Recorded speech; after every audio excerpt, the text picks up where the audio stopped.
ನಮಸ್ಕಾರ ಸ್ನೇಹಿತರೆ, ಕಾವ್ಯ ಸಂತೋಷ್ ಯೂಟ್ಯೂಬ್ ಚಾನಲ್ಗೆ ಆತ್ಮೀಯ ಸ್ವಾಗತ. ಇವತ್ತು ಕ್ಯಾಪ್ಸಿಕಮ್ ಪಲ್ಯನ ಹೇಗೆ ಮಾಡೋದು ಅಂತ ತಿಳ್ಕೊಳ್ಳೋಣ.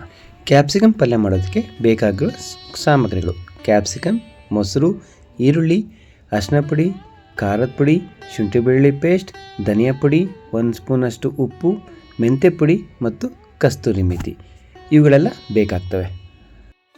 ಮೊದಲಿಗೆ ಒಂದು ಬಾಂಡೆಯಲ್ಲಿ ಎಣ್ಣೆಯನ್ನು ಹಾಕೊಳ್ಳಿ.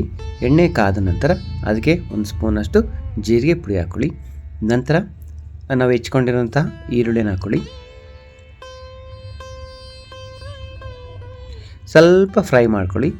ಸ್ವಲ್ಪ ಕಲರ್ ಚೇಂಜ್ ಆಗೋದು ಹಾಕ್ಕೊಳ್ಳಿ. ನಂತರ 1 ಸ್ಪೂನ್ ಶುಂಠಿ ಬೆಳ್ಳುಳ್ಳಿ ಪೇಸ್ಟ್. ನಂತರ ನಾವೇನು ಮಾಡ್ತೀವಿ, ಹೆಚ್ಕೊಂಡಿರ್ತೀವಲ್ಲ ಕ್ಯಾಪ್ಸಿಕಮ್, ಅದನ್ನು ಬಾಂಡೆಲಿ ಹಾಕ್ಕೊಳ್ಳಿ. ಇದನ್ನು ಒಳ್ಳೆ ಮಿಕ್ಸ್ ಮಾಡ್ಕೊಳ್ಳಿ ಫಸ್ಟಿಗೆ. ನಂತರ ಮುಚ್ಚಳವನ್ನು ಮುಚ್ಚಿ ಒಂದು 5 ನಿಮಿಷ ಬೇಯಿಸ್ಕೊಳ್ಳಿ.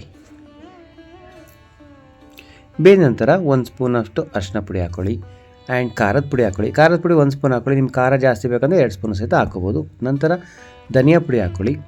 ಗರಂ ಮಸಾಲ ಸ್ವಲ್ಪ ಹಾಕ್ಕೊಳ್ಳಿ ಆ್ಯಂಡ್ ರುಚಿಗೆ ತಕ್ಕಷ್ಟು ಉಪ್ಪು ಹಾಕ್ಕೊಳ್ಳಿ. ಇದನ್ನು ಒಳ್ಳೆ ಕಸ್ತೂರಿ ಮೇಥಿನ ಏನು ಮಾಡ್ತೀರಾ, ಸ್ವಲ್ಪ ಕ್ರಷ್ ಮಾಡ್ಕೊಳ್ಳಿ.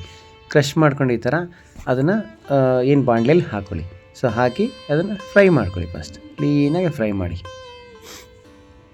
ನಂತರ 1 ಸ್ಪೂನಷ್ಟು ಏನಾಗ್ತೀರ ಅಂದರೆ ಕಡಲೆ ಹಿಟ್ಟು ಹಾಕ್ಕೊಳ್ಳಿ. ಸೇಮ್ ಪ್ರತಿಯೊಂದು ಮಿಕ್ಸ್ ಮಾಡ್ಕೊಳ್ಳಿ. ನಂತರ ಮೊಸರನ್ನು ಹಾಕ್ಕೊಳ್ಳಿ ಸ್ವಲ್ಪ. ನಾನಿಲ್ಲೊಂದು ಅರ್ಧ ಕಪ್ಪಷ್ಟು ಮೊಸರು ಹಾಕ್ಕೊಂಡಿದ್ದೀನಿ.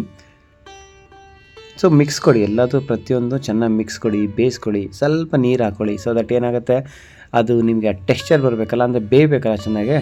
ಟೆಕ್ಸ್ಚರ್ ಅನ್ಕೋ ಅದು ಬೇಯಬೇಕು ಚೆನ್ನಾಗಿ. ಮುಚ್ಚಳ ಮುಚ್ಕೊಳ್ಳಿ. ಮುಚ್ಚಿ ಒಂದು 10 ನಿಮಿಷ ಆದಮೇಲೆ ನಿಮಗೆ ರುಚಿಕರವಾದಂತಹ ಕ್ಯಾಪ್ಸಿಕಮ್ ಪಲ್ಯ ರೆಡಿಯಾಗುತ್ತೆ. ಇದನ್ನು ಚಪಾತಿ ಮತ್ತು ರೊಟ್ಟಿ ಜೊತೆ ತಿನ್ನೋಕ್ಕೆ ಸಖತ್ತಾಗಿರುತ್ತೆ. ಟ್ರೈ ಮಾಡಿ ನೋಡಿ. ಆ್ಯಂಡ್ ವಿಡಿಯೋ ಇಷ್ಟ ಆದರೆ ಲೈಕ್ ಮಾಡಿ, ಶೇರ್ ಮಾಡಿ ಮತ್ತು ಸಬ್ಸ್ಕ್ರೈಬ್ ಆಗೋದನ್ನು ಮರಿಬೇಡಿ. Thank you.